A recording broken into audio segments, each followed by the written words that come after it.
So what I'm doing now is adding drain solve to this drain. Drains are one of the key components to an air conditioner. Air conditioning itself is the removing of humidity from the air. That's conditioned air in its totality. It's not just cooling the air, not making the air cold. Conditioned air is air that has had humidity removed. Where does all that humidity go, you might ask? Down this drain. Comes right off of your coil, removes it, runs down this drain, typically to a bathroom sink somewhere inside the home. So keeping these clean is crucial to any type of air conditioning maintenance. Just a little bit is perfect for what you need.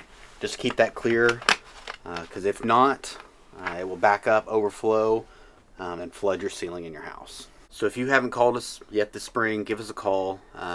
We'd love to come out, take a look at your air conditioner. If you've never had it checked out before, it's crucial. With these hot summers we have, it's very important. Just give us a call.